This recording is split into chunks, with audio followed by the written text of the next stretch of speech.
with a billion thoughts in mind, 6 gears on the left peg, a tank full of arsenal, and no destination in mind. That's where the 650 Meteor breathes freely, setting me free from what weighs me down, putting me in a moment that lasts for hours at a stretch, till the next fuel stop becomes an ultimate necessity. Well, it's been a crazy ride past couple of months of owning the Super Meteor 650, and I can definitely say that it's a game changer and a life-changing experience, because with every sunrise and with every mile you conclude with the Super Meteor 650, it's a new memory that has been engraved into your mind, your soul, your body. And there are stories every time, there are stories that you want to share with the world, with your friends, with your dear ones, and it just keeps on adding and adding, and it never ends. And yes, I have completed 3,500 kilometers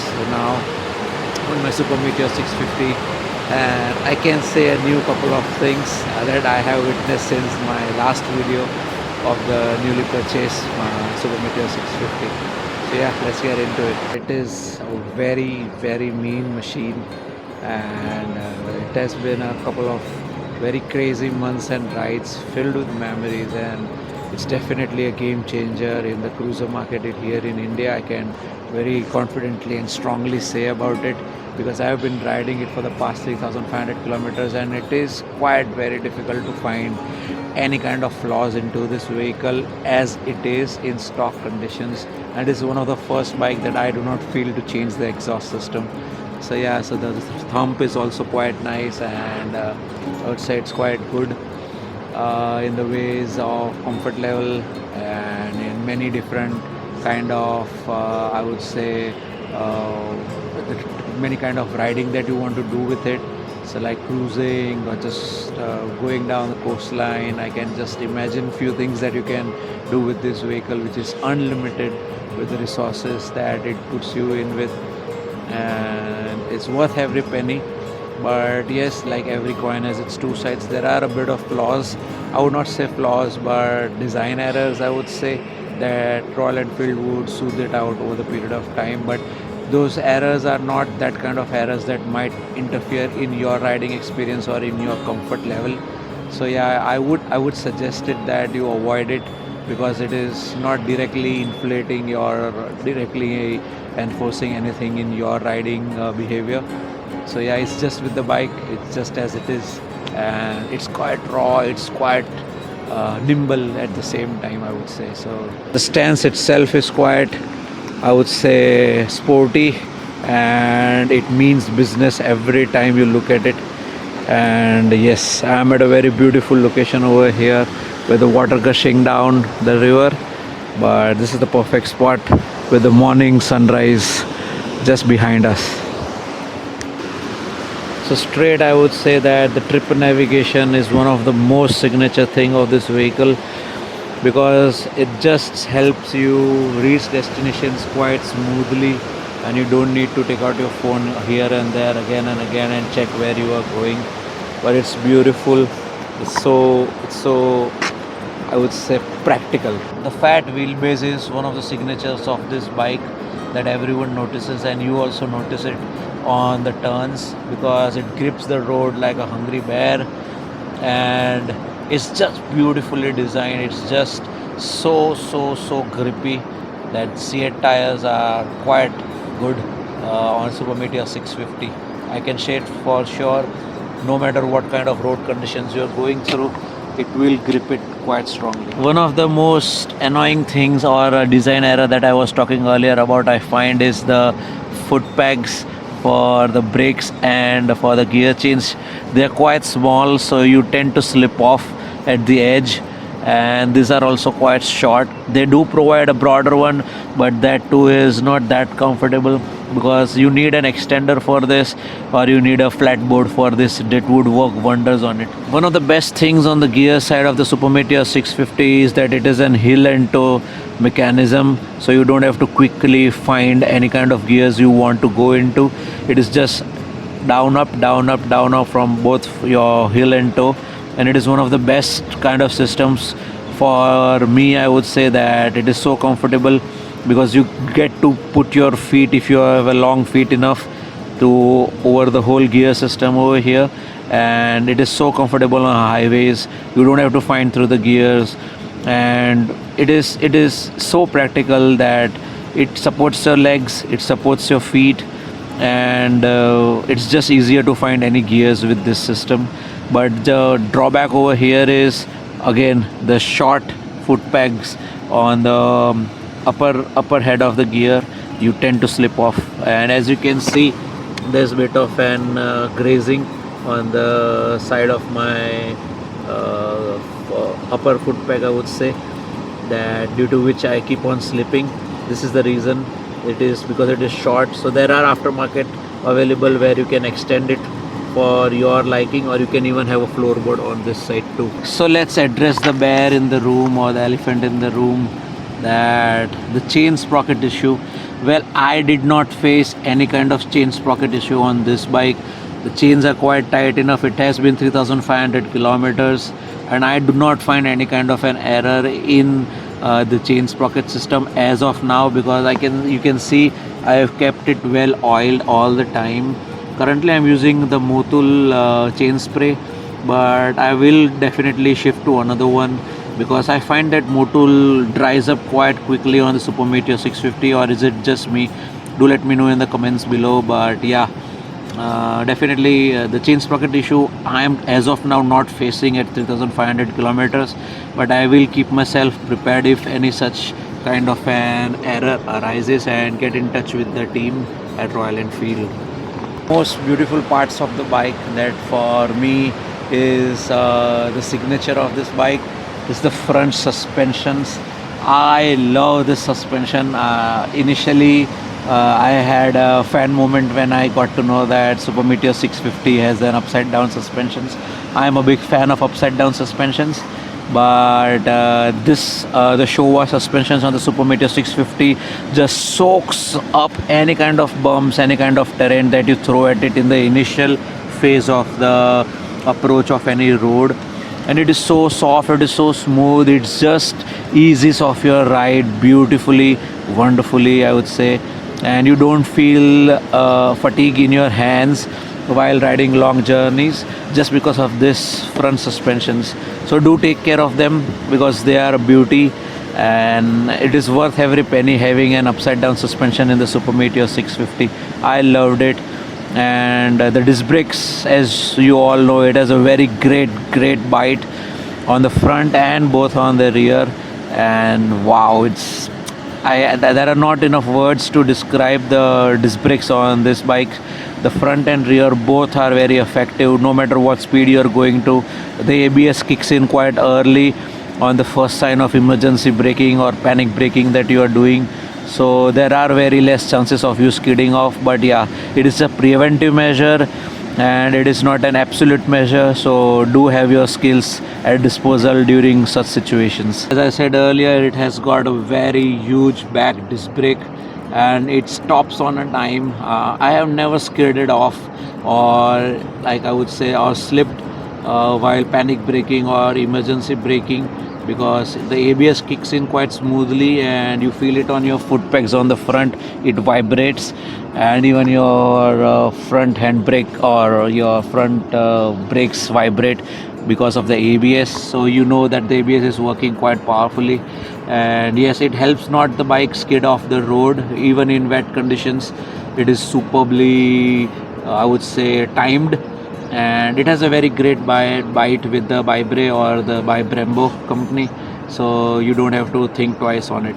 And as you can see, I'm still on the stock setting of the chain tightening and the axle movement over here, so still no changes in that.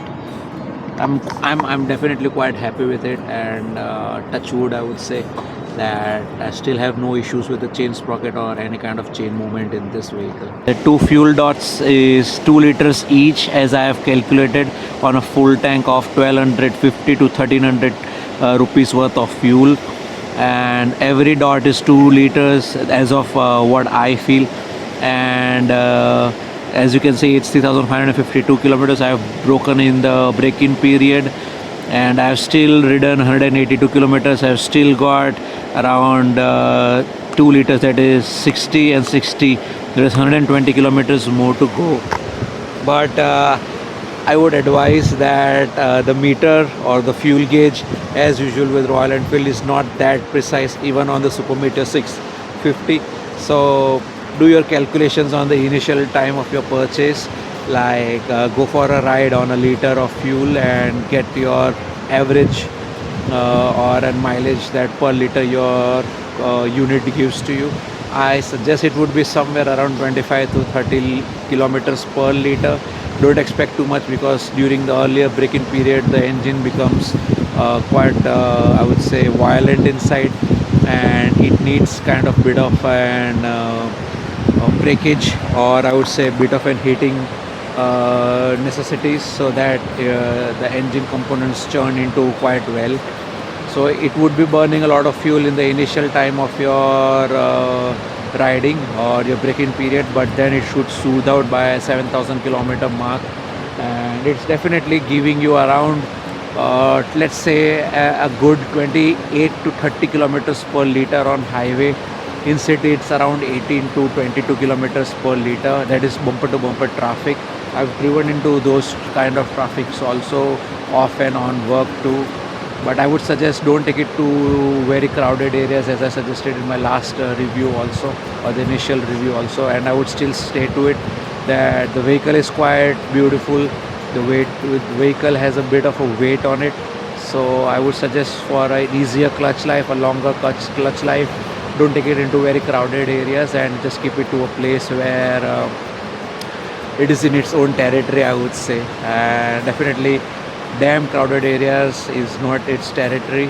You won't face any issues handling the bike or turning the bike in congested areas, but it is just because I am saying due to saving your clutch life of your own unit or your own Super Meteor 650. That's the only reason I would suggest not to take it into crowded areas. One of the most signature part of the bike I would suggest is the headlights, because the headlights work wonderfully during night rides, or I would say early night rides, but not as the darkness sets in, because I do not suggest riding in the dark.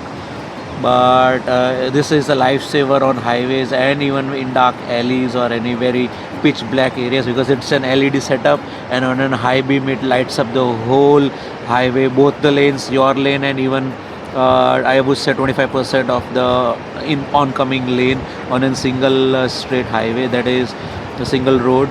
But yeah, it is quite powerful. It is one of the good additions from Royal Enfield. Okay, so another strong suggestions I would suggest for you all guys is that you get the suspension adjusted to the third point. As you can see, I have on it on the third point.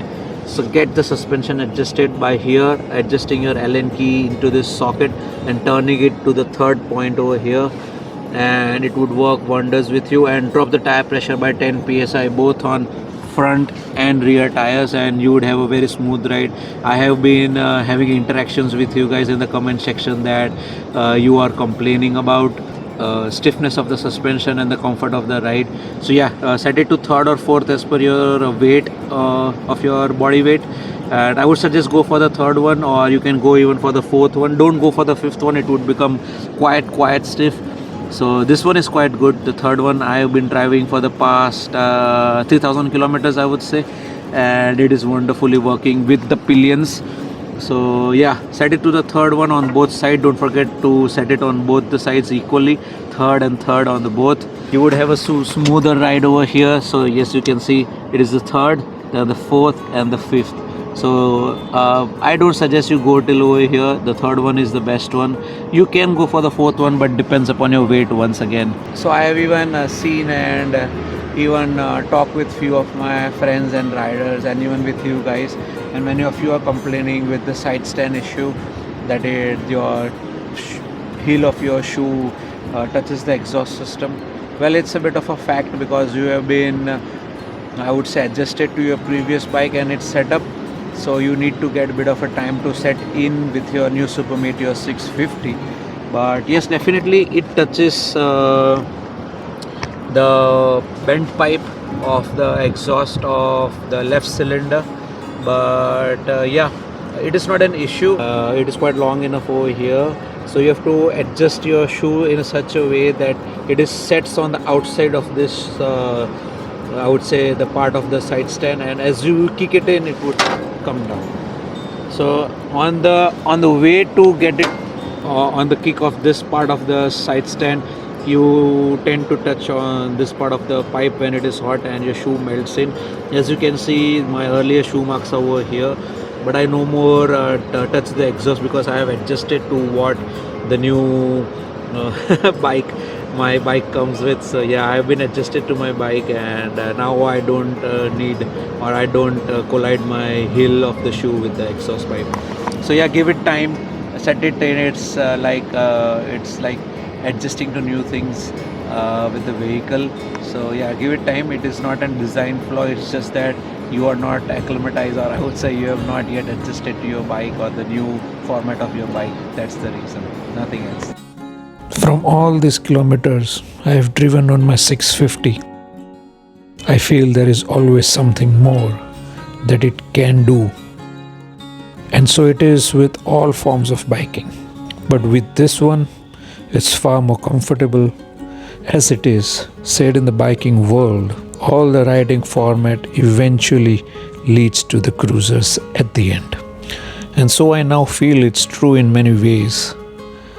Well, this was my review of owning the Super Meteor 650, and I will catch you guys with a new video from a new destination. Till then, remember to subscribe to me and like the video. Till then, Roadster out.